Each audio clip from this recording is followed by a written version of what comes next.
Has Putin's offensive in Pokrovsk finally started to lose steam? But is this just a breather before he makes his big push to the city?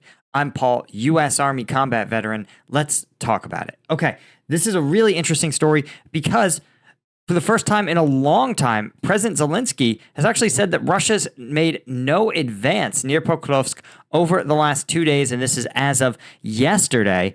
And this is interesting because, again, they acknowledge that the situation is difficult, but that Russian troops have not advanced over the last 2 days. This is coming directly from Syrskyi. Now, Ukraine obviously has an incentive to sort of spin things in its favor, but it seems like there is some evidence that this is indeed the case. And while they're saying that the Pokrovsk region has been the source of fighting for several months and a focal point of Russia's offensive in Donetsk, they also say Pokrovsk is an important logistical hub for Ukrainian forces. I want to point out that, one, let's take a look at Deep State here. And here is the last 2 days or so. And you can see that yesterday there was some sort of limited kind of repositioning or some advances here near Dolanivka, though that's not really technically in the direction of Pokrovsk.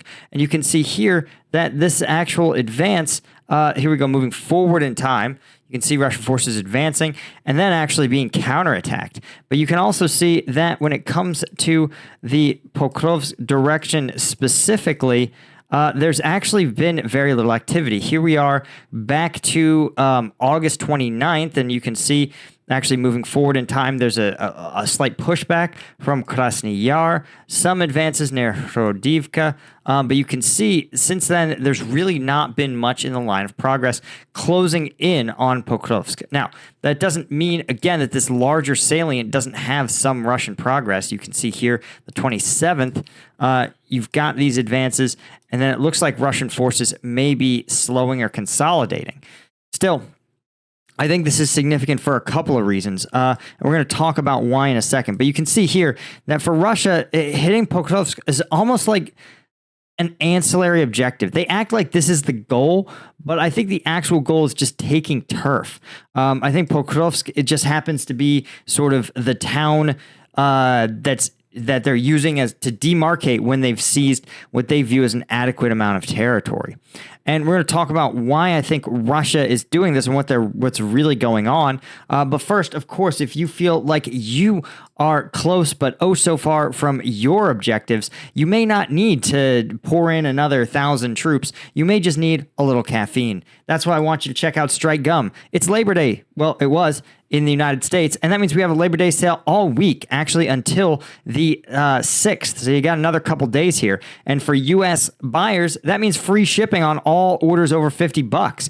And for international customers, it's 20% off. That's a pretty good deal, especially if you get 2 of the 5 packs. That hits you right at that threshold. And again, that's going to get you the equivalent, the caffeine equivalent of literally 50 energy drinks. That would cost you like $200 at a gas station. Instead, you're going to get the superior energy drink alternative. 0 sugar, made in the USA and veteran owned, natural caffeine, and it fits in your pocket. So whether you're working in the trades, you're a firefighter, nurse, you're a parent, if you got a job that you need your hands to do, you can't be carrying around an energy drink. But you can pop in a Strike Gum, chew it, get that refreshing mint flavor, and get after it. So use promo code LABORDAY24, LABORDAY24, to get your discount. Oh, and by the way, that same promo code, it works on combatvetnews.com. If you've been thinking about getting a membership, and actually we're going to be checking out some uncensored combat footage coming to us from the front lines today, if you want access to that and the dozens and dozens of uncensored combat videos stretching back through basically the entire conflict, you are going to want to become a member, right? And using promo code LABORDAY24, you'll get 10 to 20% off your membership, depending on the tier. So check it out and get those exclusive benefits. The link to all of it's in the description and the promo code's in there, so don't even worry about it if you didn't write it down. Okay, let's start with the why. The why is pretty simple. There's not as many troops. Russia has diverted about 30,000 troops from the front lines in eastern Ukraine to the Kursk region, according to Siersky. This is as of a few days ago.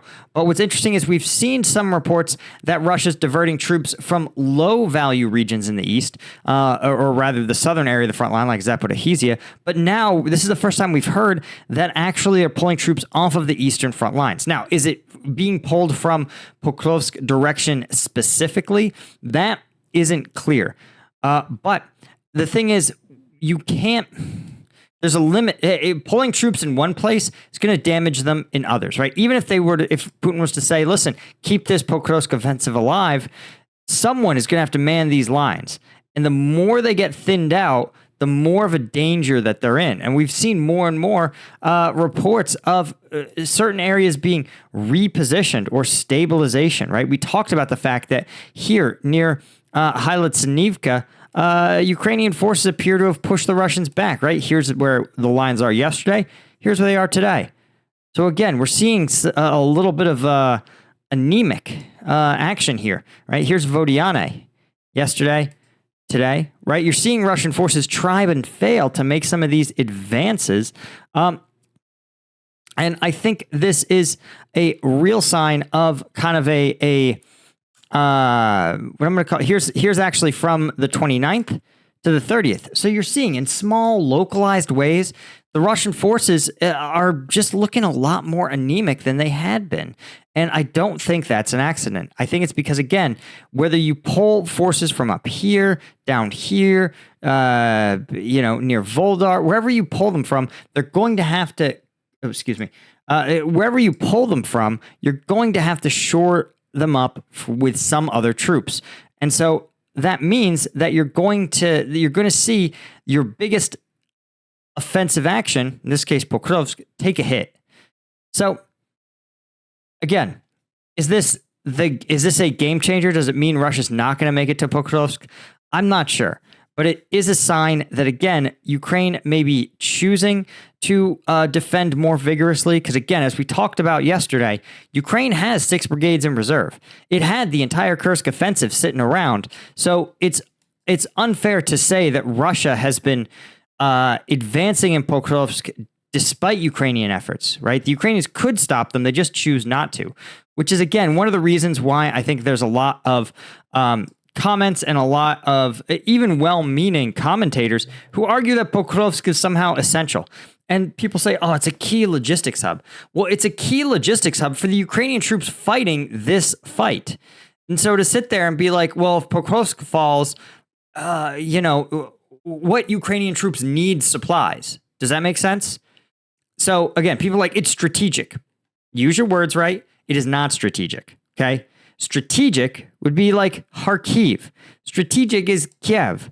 Strategic is, almost nowhere. Maybe Kramatorsk would be considered strategic, but major population centers, maybe the entirety of some of the borders of some of these regions possibly would be considered strategic, right? We know, for example, that Putin considers owning the entirety of Luhansk or the entirety of Donetsk being a core objective.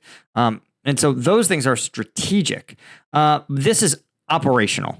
This is something that facilitates Ukrainian defensive operations along a larger portion of the front line. But again, the front line changes, then the value of it changes. A new place will have to become Ukrainian logistics hubs.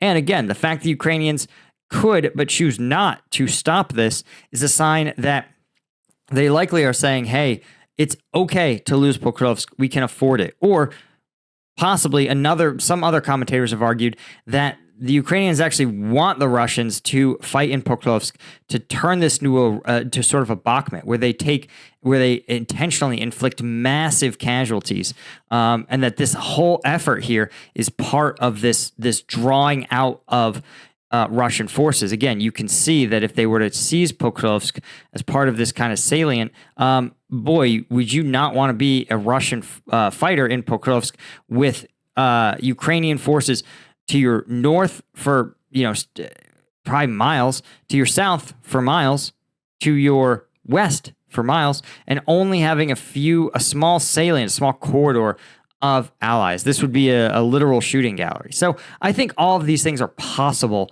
as part of the Ukraine strategy. But again, the evidence seems pretty clear that for Ukraine, this attriting the Russian forces is the point. And it seems like it may finally be starting to work. Anyway, guys, that's all I had. Huge thank you to the Colonel tier members at CombatVetNews.com, particularly Bill Collier, Robert Colburn, Gaius Martin, Eugenia Cuesta, Chris Gorsuch, Franz Zacharias, and AL90. Huge thank you to our Lieutenant tier members. Could not do this without you guys. Hopefully, you guys join us over on Combat Vet News today, where we're checking out some uncensored combat footage from the front lines. Some of it's pretty recent. Anyway, see you in the next one. Cheers.